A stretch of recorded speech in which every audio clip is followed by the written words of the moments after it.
Dios les bendiga, mis queridos hermanos. Seguimos estudiando sobre la palabra de las 7 iglesias del Apocalipsis, que son tan importantes que realmente podamos escudriñarla y entender las cosas como cada iglesia tenía, ¿no? Yo hago un repaso muy rapidísimo que habla de las iglesias. Éfeso olvidó su amor por Cristo. Pérgamo permitió la falsa enseñanza.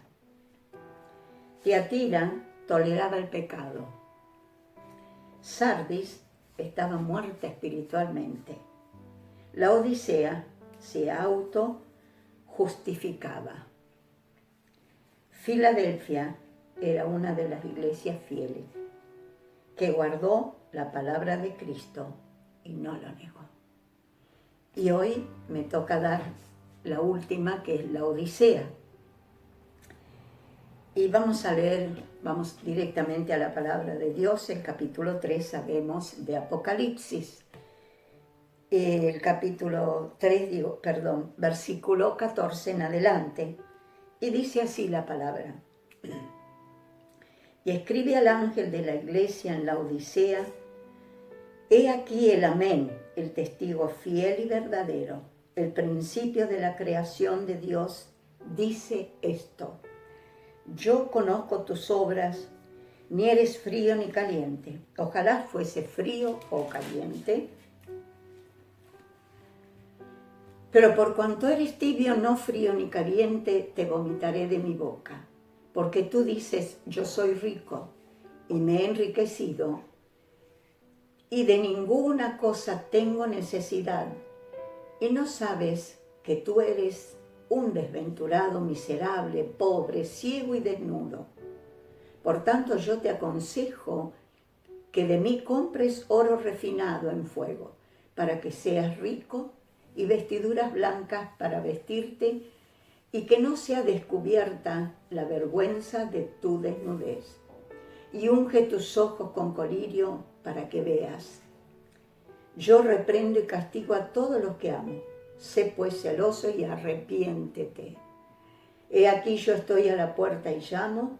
Si alguno oye mi voz y abre la puerta, entraré a él y cenaré con él y él conmigo. Al que venciere le daré que se siente conmigo en mi trono, así como yo he vencido y me he sentado con mi Padre en su trono. El que tiene oídos para oír lo que el Espíritu dice a las iglesias. Esta iglesia, vemos su situación, pero hay una cosa que quiero recalcar, que Dios habla a las 7, el Espíritu Santo habla a las 7 iglesias, que dice: yo conozco tus obras.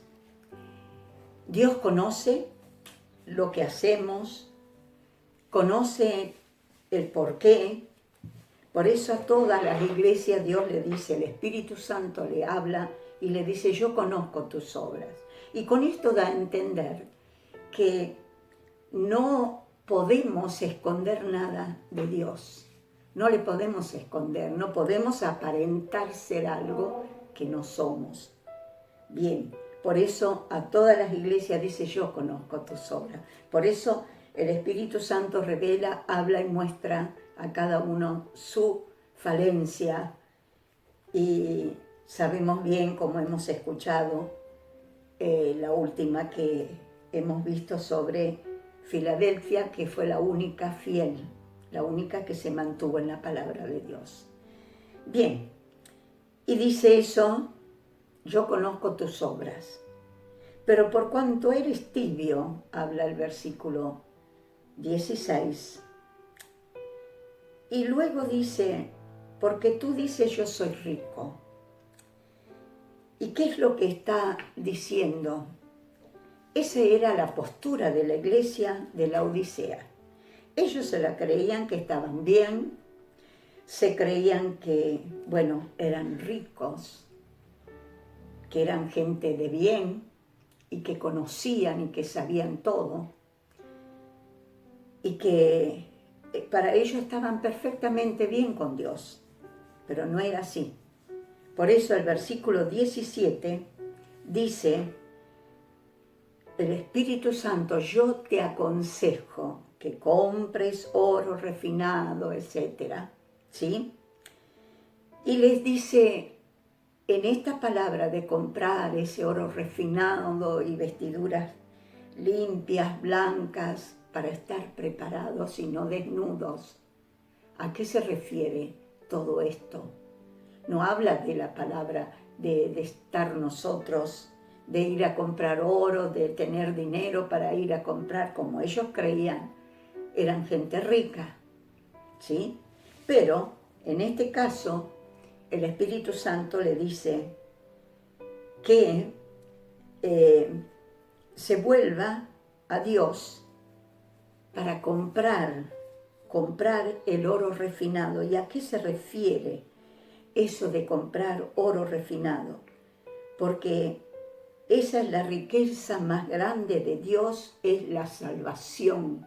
Era que ellos se volvieran a Dios, que ellos volvieran a tomar las cosas de Dios realmente con conciencia, con responsabilidad, con amor. ¿Por qué? La salvación es la que es el precio mayor. No podemos comprar la salvación con dinero, con riquezas. Solamente por la gracia de Dios sabemos que a través de Jesucristo. Y el mismo Jesús también le habla en una de sus parábolas, en Marcos 8:36, no lo vamos a leer, dice, ¿de qué le aprovechará al hombre si ganara el mundo entero y perdiere su alma? Ellos creían que habían ganado todo porque dentro de ellos había un afán y una ansiedad por las cosas del mundo, por la riqueza más que nada, por tener mucha riqueza. Y eso los hizo tibios espiritualmente. Y sabemos también, las vestiduras blancas es vivir una vida recta, limpia, santa, buscando a Dios y haciendo lo que Dios nos enseña, a vivir una vida correcta, una vida conforme a la palabra de Dios. A eso habla de las vestiduras. Cuando el Señor dice también que cuando Él venga, depende cómo estamos, si estamos velando, si estamos bien, si tenemos las vestiduras blancas. Me viene ahora de esa parábola que el Señor pone de aquel hombre que entró a las bodas del Cordero sin tener las vestiduras blancas. ¿Y qué hizo? El Señor lo echó fuera. A eso se refiere, una vida limpia, transparente, consagrada a Dios. Y cuando habla de tibio, también habla de una iglesia que se acomoda al mundo, se asemeja a la sociedad que la rodea. Y hoy hay algunas iglesias, o muchas, que hacen esto. Yo no estoy criticando absolutamente. Hacemos simplemente análisis de las cosas como son, para entender que podamos ver con los ojos de Dios cómo es, cómo tenemos que seguir y cómo, siendo parte del cuerpo de Cristo, la iglesia de Cristo tiene que ser una iglesia limpia, santa, como hablábamos recién de las vestiduras, y que vivamos esa vida limpia, recta, y buscando y siguiendo a Cristo, a pesar de lo que pase. Ellos estaban rodeados en eso, y profesan que siguen a Cristo, y dicen, sí, nosotros somos cristianos en la iglesia de Cristo. Pero en la realidad eran miserables, como dijo la palabra acá. Eres un miserable, no tienen nada. Si no tenemos a Cristo, no tenemos nada. Y la iglesia que no tiene a Cristo como centro en su vida, en su congregación, en la palabra, en la dirección de la palabra y del Espíritu Santo, no tiene nada. Por eso dice, eres un miserable, pobre. No tenían nada. Ellos pensaban que tenían todo. ¿Por qué? Porque el corazón de ellos estaba inclinado al mundo, a la riqueza, a tener, a ser famosos, a tener todo, pero menos a Cristo. La segunda parte también dice, Cristo advierte a la iglesia que se arrepienta. Vemos versículo por versículo, no quiero extenderme mucho en leyéndolo, porque ya lo hemos leído, usted lo va a seguir leyendo. Y dice, Cristo advierte a la iglesia que se arrepienta y sea restaurada.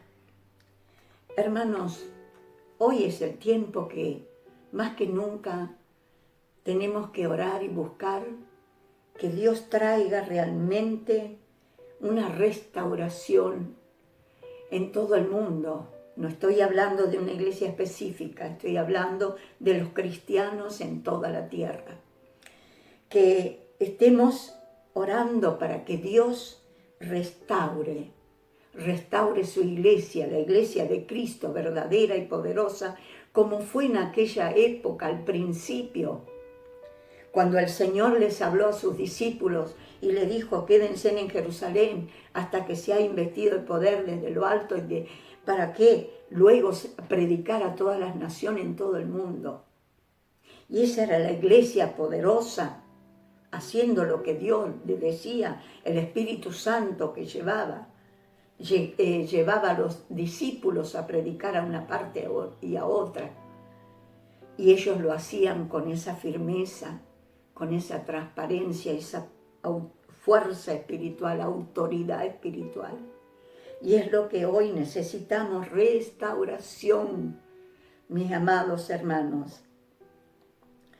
Y cuando Dios le habla, el Espíritu Santo, porque es el Espíritu, cuando dice al principio, el Espíritu habló a las iglesias, bien.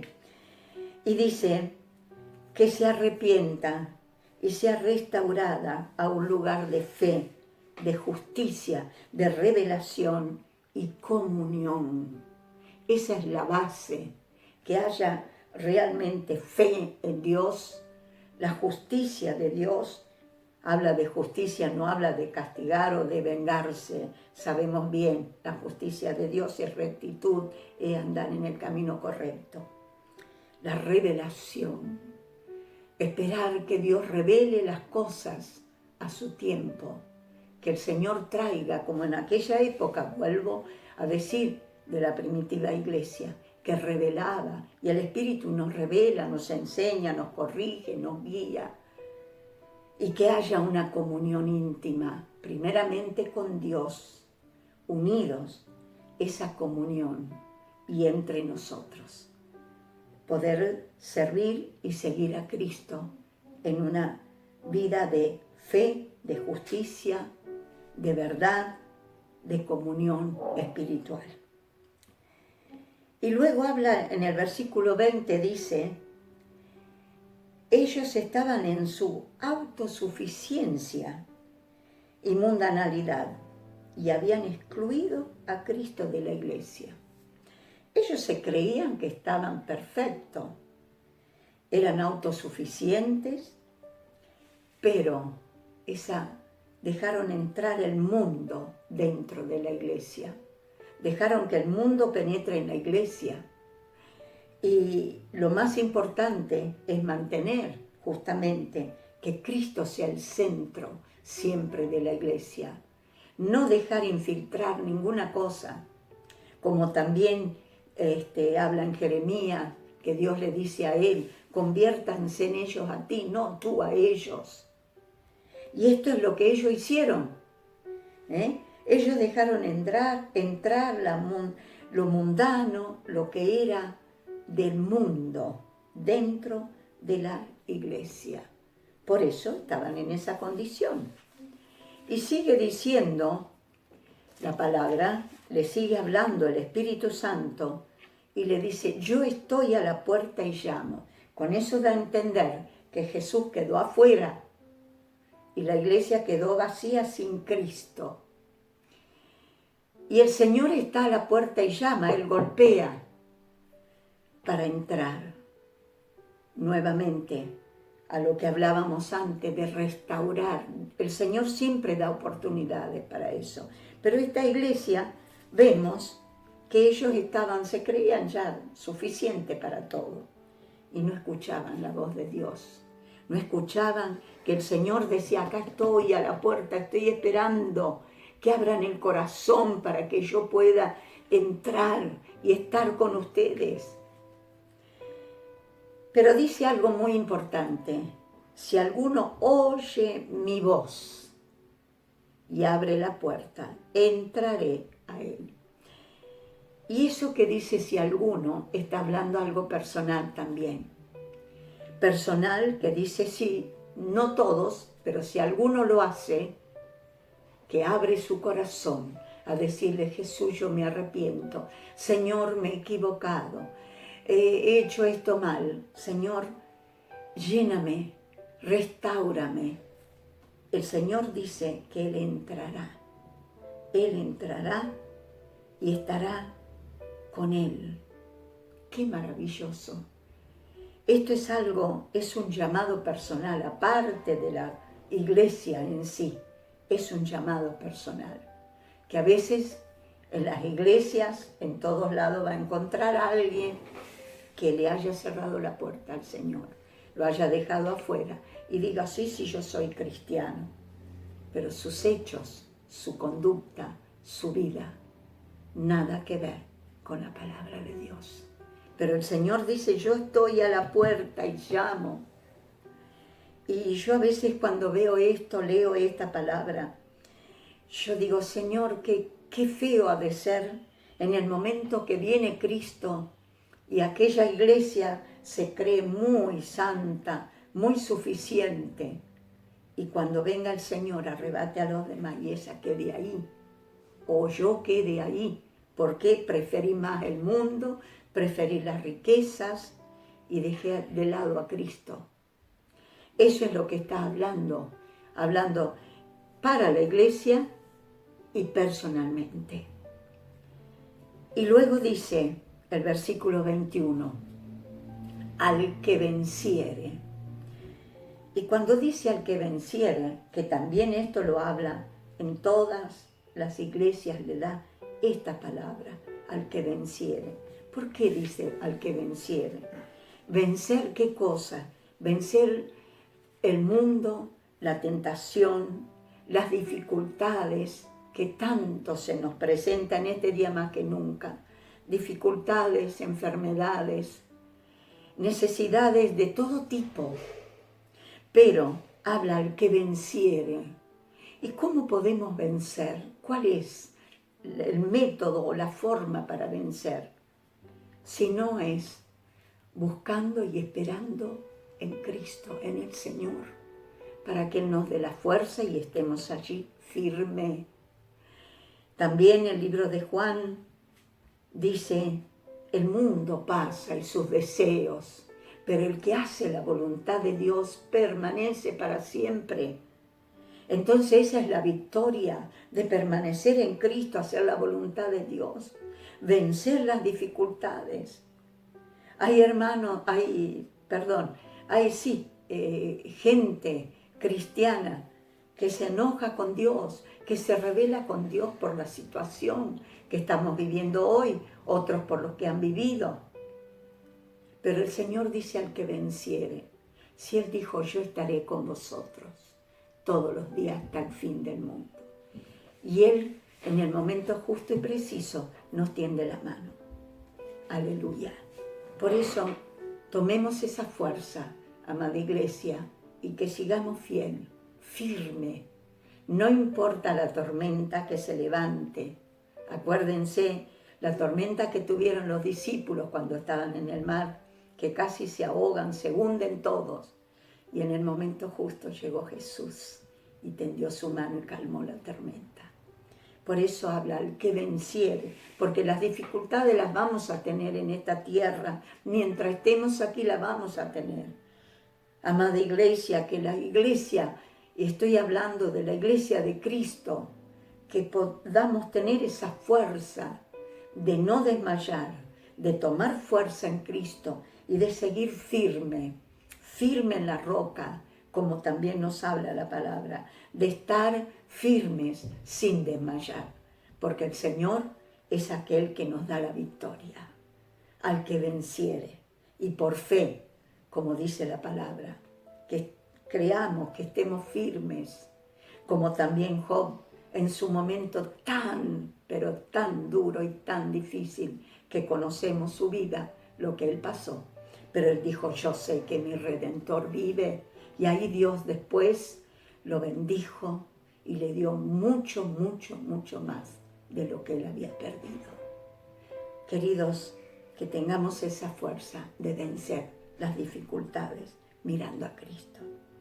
Y el versículo 22, vamos llegando al final, dice, la iglesia tiene que escuchar la voz del Espíritu Santo. Y es así, porque es el Espíritu Santo. Jesús dijo, yo voy al Padre, pero no los dejaré huérfanos, quedará con ustedes el Espíritu Santo, y Él os enseñará, os guiará a toda verdad. Y el Espíritu Santo es el que está en esta tierra y está con la iglesia, en la iglesia, cuando se le permite estar, cuando le damos lugar y abrimos el corazón a la palabra y obedecemos, como nos habla a través de esto, que nos habla de esta iglesia que estaba tan fría, más que tibia, y la tibieza es algo tan feo, o es blanco o es negro, no estamos intermedio, no es el gris el que nos va a salvar, es el blanco o el negro que lleva a la perdición. Y acá dice, el Espíritu Santo permanecerá en la iglesia solo cuando ella permanezca fiel a Cristo y a su palabra, y oye lo que el Espíritu dice a las iglesias. Y este es el último versículo. Y les leo el 21 y el 22, que son los últimos dos versículos. Al que venciere le daré que se siente conmigo en mi trono. ¡Qué privilegio! Pensemos, si yo vivo una vida victoriosa aquí, creyendo y confiando en Dios, un día voy a estar al lado de Dios, en su trono. ¡Qué honor, qué privilegio! Aleluya. Así como yo he vencido y me he sentado con mi Padre en su trono. ¿Acaso Jesús no tuvo dificultades? ¿Acaso a Jesús no lo rechazaron? ¿No le dijeron quién eres? En nombre de Belcebú echa demonios y tantas cosas contrarias. Tuvo luchas. Por eso él dice, así como yo he vencido. Y él venció no solamente las dificultades en ese momento, sino venció la muerte, porque él es la resurrección y la vida. Es lo que nos habla al principio del Apocalipsis, que él es el yo soy, la vida. Él es. Por eso nos habla que al que venciere estará allá en el trono con Dios, porque él es el Rey y Señor de señores. Y luego, lo último dice, el que tiene oído, oiga. ¿Qué cosa? Lo que el Espíritu dice a las iglesias. No dice a las. Está hablando de todas. Está hablando en plural, no en singular. Está hablando a las iglesias. Y esto está diciendo, el que tiene oído, oiga. No habla del que está sordo y que no escucha. Está hablando el que sabe escuchar la voz de Dios, la voz del Espíritu que habla, que corrige, que enseña, que guía, que fortalece, que ayuda, que revela.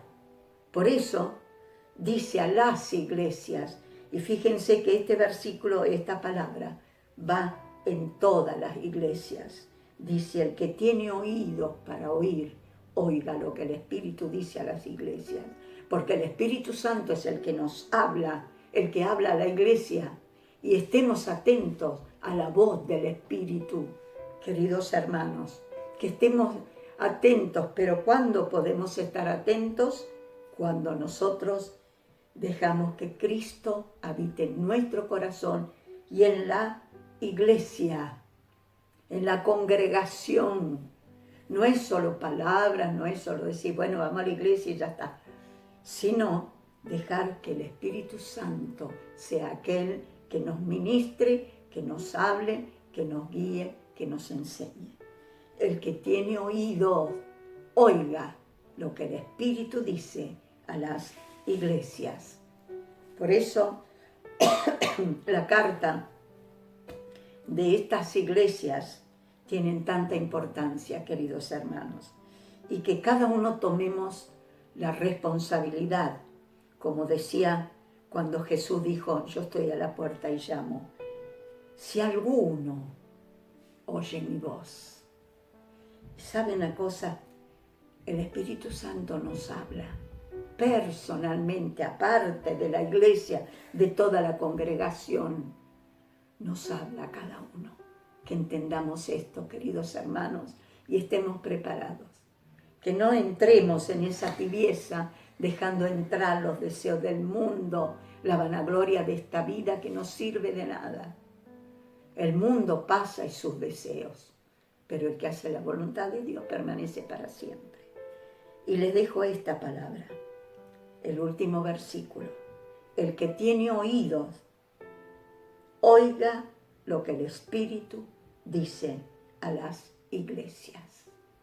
Escuche lo que el Espíritu dice a las iglesias.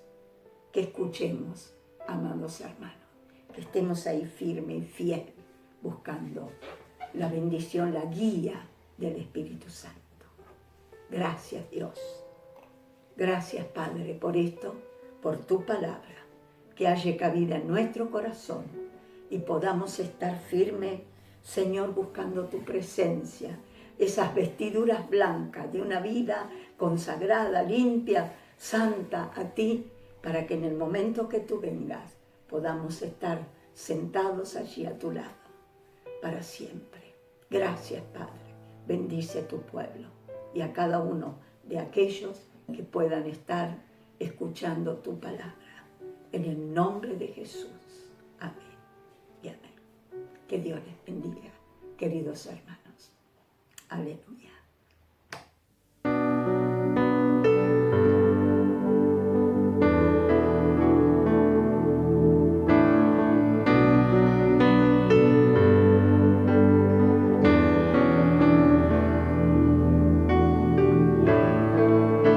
Si hubiera estado allí entre la multitud que tu muerte pidió, que te crucificó, lo tengo que admitir. Hubiera yo también clavado en esa cruz tus manos, mi Jesús, si hubiera estado allí.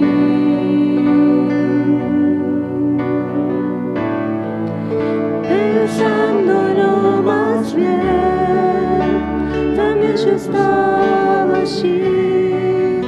Yo fui el que te escupió y tu costado hirió. Pensándolo más bien, yo fui el que coronó espinas y dolor tu frente, buen Señor, también yo estaba allí.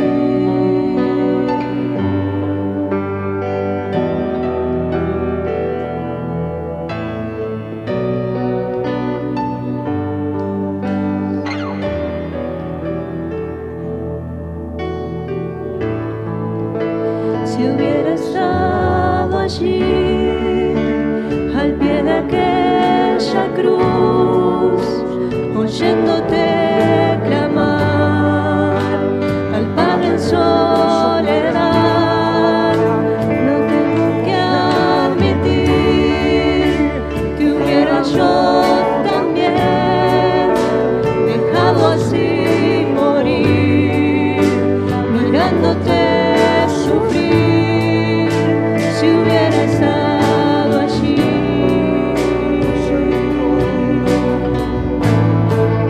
Pensándolo más bien, también yo estaba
allí.